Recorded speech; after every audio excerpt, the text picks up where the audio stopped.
Today, we're going to be solving a problem that I actually run into fairly frequently, and that is I want to add up the total number of minutes and seconds and hours that is my actual videos.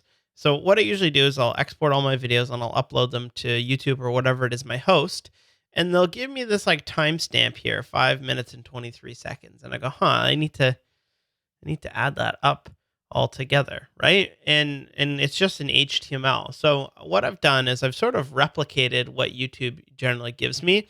They have like a list item or a div or something like that. And then there's going to be some sort of DOM node that it's either like a span with the class of time, and inside of that I'll say 2 minutes and 34 seconds. Or usually with YouTube, they have a data dash time attribute that is a string containing the minutes and the seconds of it. So what I wanted to do is to figure out how do I pull these out of the DOM, convert them to numbers, make them into minutes and seconds, add it all up, figure out how many hours, minutes, and seconds there are totally, and then finally console.log those actual values. So we are going to be using reduce in this one. And I'm going to show you how to first do it with map and reduce, and then we'll look at how do you just make it in one single reduce. So we'll go into our script tag here, and I'm just going to open this up. There's not much to look at for this one. It's kind of ugly, but we're really just concerned with these data dash time attributes here. So first thing that we want to do is we want to select all of those nodes. So we're going to say const time nodes equals document.querySelector all. And we're going to be looking at not just a list item, because you don't know if it's just going to be a list item. We want to say anything with the data dash time attribute on it. Now let's console log those time nodes. Okay, we've got a bunch of list items. Now, what I want to do is I want to turn this from a node list into an array of actual time strings. So you might think, okay, well, we'll do this. Const, let's just say seconds equals time nodes.map. And for each one, we are going to take the node and we're going to return the node.dataset.time. So watch what's going to error out in here. Time nodes.map is not a function. So map is not a function of time nodes. Why is that? I thought it was an array. Let's see it again. Time nodes looks like an array, walks like an array, but it's not. It's a node list. And if you open up the prototype, we have a for each, which we could use, but it's not as clean. So what we want to do is convert this sucker from a node list into an array. And there are two ways. You could spread it into a new array, or you can run array.from around the entire thing. And now when we loop over it, we should have our seconds variable, which is now going to be an array of all of the times. Good. So what I did there is I took the time nodes and I mapped it, which means I made it from an array of list items and into an array of strings. Good. Now what I want to do is turn that into just seconds. Okay. So we're going to map it into, and that is going to give us the time code. And from that, we are going to split it, because if we have a string like this, I want to break that into minutes and seconds. So let me show you an example here. I might say something like string.split, and we split it on the colon, and that will give us the first thing is going to be the minutes, and the second thing will be the seconds. So what we can do is we can use ES6 destructuring there, where they say const mins sex is equal to timecode.split. And we want to split it on that. Okay, so let's see where that gets us. We want to console log the mins and the sex. And you see that we've got 5, 43, 2. Okay, good. We've got them into their own variables. However, they're black. And what that tells me is that they are strings. And if we want to do any sort of math, because what we're going to be doing here is we're going to return the mins plus the minutes times 60 and plus the seconds.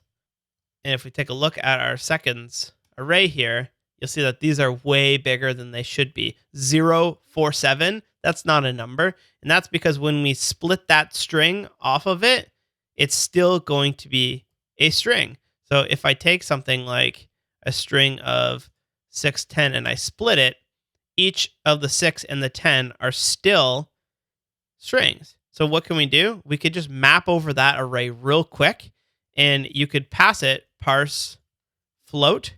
And what that will do is it's going to run the parse float function against every item in the result array.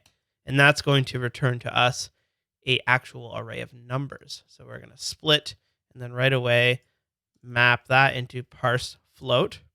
And that's the same thing as doing this function stir and then returning parse float stir. But because we're just running this, it doesn't make sense to run a function. You can just pass it the function directly, and it will call that function against every item in that array. Good. So what do we got here? Let's look at our seconds. Good. We've got an array of seconds. The first one is 343 seconds. Second one is 47 seconds. Let's double check that right here. The first one is that. It looks good. The fourth one is 47 seconds. Good. So our numbers are all adding up. Now we want to add them together. So how would I do that? Well, reduce is a really good way. So if map takes in an array and exports an array, a reduce will take in an array and return anything you want. It could be a number, it could be a string, could be an object. In our case, we are going to take all of these numbers and reduce them down into one big number. So we'll call dot reduce, and that will give us each, we'll call that a total and seconds. And from that, we are going to return the total plus the seconds. And of course, we can make that a nice little tidy arrow function. We just do it in one line. So by the way, this seconds is not the same as the seconds. If you wanted to rename that to something like vid seconds, just so you don't confuse yourself, go for it. Good. Now let's see what our main seconds variable is at. Okay, good. We've got the total number of seconds for every single video added together. Good. I'm nice and happy with that. Now what we need to do with this seconds variable here is we need to chop it down into hours, minutes, and seconds. So I'm going to create a variable that's sort of going to be a running tally of seconds left, because we're going to just start chipping away at the hours and minutes and seconds. So we'll say let seconds left equals seconds. Then we make our hours is going to be equal to, normally we do something like this. Seconds left divided by 3600. And what that will do, if I save it, we look at how many hours we have 4.9 hours, but we don't care about the 0.9. So what we can do is we can just grab the lower limit of that. We only care about whole hours. The 0.9 is going to make itself into seconds and minutes. So wrap it in a math.floor. And that's going to tell us that we have 4 whole hours.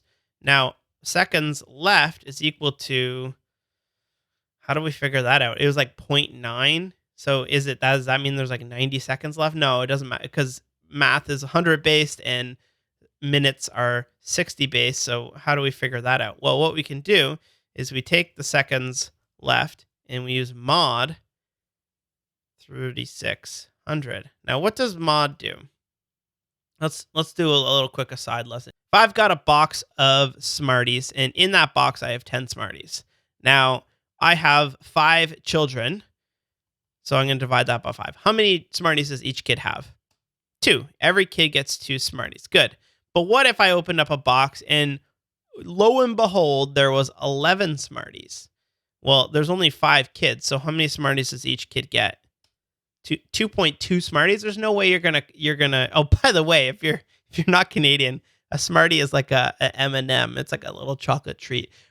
So there's no way you're gonna cut a little Smartie up into 0.2 pieces. So what we're only concerned with is how many whole Smarties is each kid gonna get. Math.floor.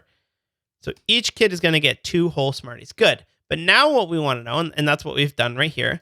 But now what we want to do is we want to figure out how many Smarties are left for dad, because I get to eat whatever cannot be evenly distributed between all the kids. So what we have is 11 Smarties, mod 5, and that's going to return to us 1. Why 1? Because what mod does is it says how many are left after they've been evenly distributed. So after each kid gets 2, there's going to be 1 left.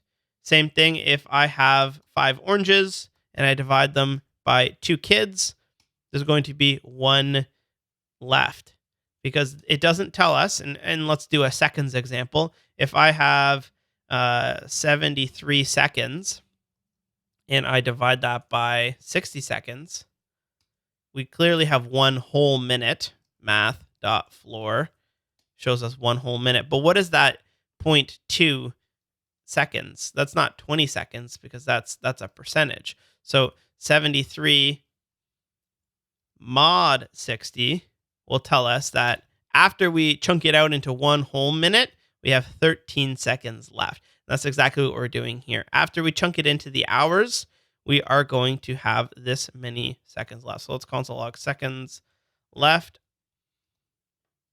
Oh, seconds. There we go. So we have 3,538 seconds left. So we can go ahead and do minutes now. Const mins equals, we'll do the same thing, math.floor, take the seconds left, and we'll divide that by 60 because there are 60 seconds in a minute. And then we update our seconds left variable just like we did here, but instead we use 60. And this is why I use let up here because we need to reassign this value over and over. So console log hours and minutes, 4 hours, 58 minutes, and then we can just use the seconds left because that's what's left at the end of the day. There's no need to convert it. So we have our seconds left variable. So 4 hours, 58 minutes, and 58 seconds. You can test that. You can take this one that's 4:04 and change it to 4:06. And if you refresh, it will show you 4 hours, 59 minutes, and 0 seconds left. So that's how I would do it. You could also, I've done this into map, and reduce, just so I can show you what we're doing in every step of the time.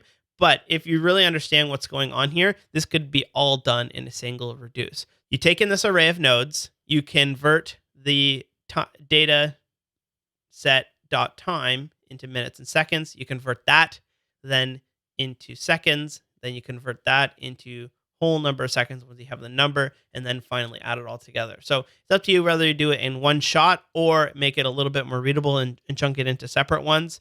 And that allows you to write little comments above each of them. Hopefully you enjoyed that. I will see you tomorrow.